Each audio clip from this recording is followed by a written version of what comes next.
जय हिंद साथियों, मैं अपने इस वीडियो में आपका पुनः स्वागत करता हूं।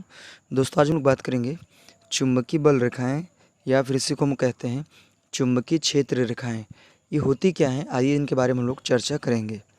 तो पहले चैप्टर आप फिजिक्स के पहले चैप्टर में आपने पढ़ा होगा विद्युत बल रेखाएँ या विद्युत क्षेत्र रेखाएँ, ये होती क्या हैं। तो उसमें आपने ये पढ़ा था कि धनात्मक आवेश से निकलने वाली तथा ऋणात्मक आवेश में प्रवेश करने वाली काल्पनिक रेखाओं को ही कहते हैं विद्युत बल रेखाएं। तो ठीक उसी तरह आज हम लोग पढ़ने वाले हैं चुंबकीय बल रेखाएं या इसी को चुंबकीय क्षेत्र रेखाएं। आपने एक शब्द सुना होगा चुंबकीय क्षेत्र। तो चुंबकीय क्षेत्र की परिभाषा ये होती है कि किसी चुंबक के चारों तरफ का वह क्षेत्र यानी वह जगह जहाँ तक उसका असर या प्रभाव देखा जा सकता है, या फिर ऐसा भी कह सकते हैं कि जहाँ तक वो किसी लोहे के पदार्थ को या चुंबकीय पदार्थ को अपनी ओर खींच सकता है, उतनी जगह को हम कहते हैं चुंबकीय क्षेत्र यानी चुंबक का क्षेत्र। अब एक मन में ये प्रश्न उठता है कि ये कैसे पता कि जैसे सपोज दैट कोई चुंबक है, तो कैसे पता कि इसका एरिया यहाँ तक है, यानी इसका एरिया डिसाइड कौन करता है। तो दरअसल इसका जो एरिया डिसाइड होता है ना, वो उसको डिसाइड करने वाले यही चुंबकीय बल रेखाएं ही होती हैं। ये करती क्या हैं, तो आइए इनके बारे में अभी हम चर्चा करेंगे। तो पहले हम लोग समझ लेते हैं। देखिए, वैज्ञानिकों ने ये माना है कि जो चुंबक होता है, चुंबक के उत्तरी ध्रुव से क्या होती हैं, कुछ रेखाएं निकलती हैं जो क्या होती हैं, दक्षिणी ध्रुव की ओर जाती हैं। यानी इधर से उत्तर से निकलेंगी, दक्षिण में क्या करती हैं, चारों तरफ से फैलती हैं। तो इन्हीं रेखाओं को वैज्ञानिकों ने नाम रख दिया चुंबकीय बल रेखाएं या चुंबकीय क्षेत्र रेखाएं। दरअसल चुंबकीय क्षेत्र रेखाएं इसलिए इसको बोलते हैं क्योंकि यही रेखाएं क्या करती हैं, जब चुंबक के चारों तरफ फैलती हैं तो जितना दूरी तक, यानी चुंबक के चारों तरफ जितनी दूरी तक फैलती हैं उतना क्या करती हैं, चुंबक का एरिया बनाती हैं। ठीक है, तो इसीलिए ये रेखाएं चुंबकीय क्षेत्र का निर्माण करती हैं, इसलिए इन रेखाओं को हम लोग चुंबकीय क्षेत्र रेखाएं भी कहते हैं। अब बात करते हैं चुंबकीय बल रेखाएं या चुंबकीय क्षेत्र रेखाओं की परिभाषा कैसे देंगे आप। तो इसकी सिंपल वे में परिभाषा ये है कि चुंबक के उत्तरी ध्रुव से निकलने वाली तथा दक्षिणी ध्रुव में प्रवेश करने वाली काल्पनिक रेखाओं को हम लोग चुंबकीय बल रेखाएं कहते हैं।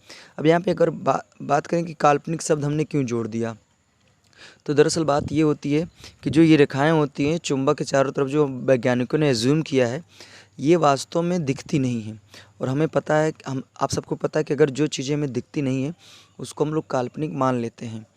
तो ये जो चुंबकीय बल रेखाएं होती हैं चुंबक के चारों तरफ दिखती नहीं हैं, इसलिए इन बल रेखाओं को काल्पनिक बोल दिया जाता है। तो चुंबक के उत्तरी ध्रुव से निकलने वाली तथा दक्षिणी ध्रुव में प्रवेश करने वाली काल्पनिक रेखाओं को ही कहते हैं चुंबकीय बल रेखाएं। तो ये रही इसकी परिभाषा। अगर बात करें इसके गुण की, तो जो चुंबकीय बल रेखाएं होती हैं इनके बहुत सारे गुण होते हैं। तो आइए हम लोग कुछ गुणों को समझने का प्रयास करते हैं। तो पहला गुण ये होता है कि जो चुंबकीय बल रेखाएं होती हैं ये सदैव उत्तरी ध्रुव से निकलती हैं और दक्षिणी ध्रुव में क्या होती हैं, प्रवेश करती हैं। ये पहला गुण होता है, यानी सदैव क्या होगा, चुंबक के बाहर उत्तर से निकलेंगी और दक्षिण में प्रवेश करती हैं।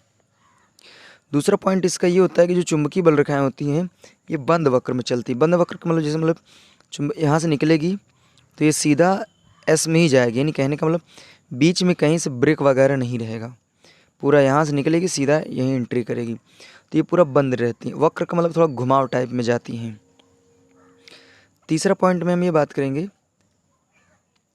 अगर बात करें दो चुंबकीय बल रेखाएं, तो दो चुंबकीय बल रेखाएं एक दूसरे को कभी नहीं काटती। जैसे एग्जांपल में समझिए, एक चुंबकीय बल रेखाएं निकल के ऐसे गई है, तो एक दूसरी अगर मान लीजिए इधर से निकली है, तो ये नहीं कि इसके ऊपर से होके जाएगी, नहीं, अगर ये नीचे से निकल रही है तो इसके नीचे नीचे ही जाएगी ये। तो यानी कहने का मतलब दो चुंबकीय बल रेखाएं एक दूसरे को कभी नहीं काटेंगी, ये ध्यान देना है। और अगला चौथा पॉइंट इसमें ये है चुंबकीय बल रेखाओं के गुण में, कि जो चुंबकीय बल रेखाएं होती हैं वो चुंबक के ध्रुवों के पास बहुत ज़्यादा सघन होती हैं और चुंबक के ध्रुवों से दूर जाने पर वो विरल हो जाती है। यानी कहने का मतलब ये है कि जब चुंबक के ध्रुव के पास होती हैं तो चुंबकीय बल रेखाएं बहुत ज़्यादा पास होती हैं, बहुत ज़्यादा सघन होती हैं। और जैसे जैसे चुंबक से दूर जाने लगती हैं तो उनके बीच का जो फासला होता है वो थोड़ा सा बढ़ जाता है। यही होता है चुंबकीय बल रेखाओं के गुण। तो बेसिकली 4 गुण थे, चारों गुण हमने डिस्कस करने का प्रयास किया। अब आइए हम लोग बात करेंगे चुंबकीय बल रेखाओं के विभिन्न प्रारूप, यानी जो चुंबकीय बल रेखाएं होती हैं वो विभिन्न रूपों में होती हैं। तो आइए उन्हें कुछ समझते हैं। यदि मान लीजिए चुंबकीय बल रेखाएं एकदम सीधा ऐसे जा रही हैं, एक समान ऐसे जा रही हैं, मतलब इनके बीच कहीं से डिस्टर्बेंस नहीं है, सभी एक सीध में है, तो इनको कहेंगे एक समान चुंबकीय बल रेखाएं। अगर मान लीजिए चुंबकीय बल रेखाएं थोड़ा सा बिखरी हुई टाइप जा रही हैं, मतलब कुछ उधर चली जा रही हैं, कुछ सीधा जा रही हैं, कुछ इधर चली जा रही हैं, तो इनको कहेंगे असमान चुंबकीय बल रेखाएं। और यदि मान लीजिए जैसे चुंबक के एन ध्रुव से चुंबकीय बल रेखा निकल के अगर एस ध्रुव में चली जाती हैं, तो ये क्या होते हैं, एक दूसरे से आकर्षित होते हैं। तो यहाँ पे जो प्रारूप बना है इसको हम कहेंगे विपरीत ध्रुवों के बीच आकर्षण। आपने ये सुना होगा कि जैसे दो चुंबक हैं, तो अगर दो चुंबक के समान ध्रुव अगर पास में आते हैं तो वो एक दूसरे से प्रतिकर्षित होते हैं, जबकि अगर विपरीत ध्रुव आते हैं तो वो क्या होते हैं, एक दूसरे से आकर्षित होते हैं।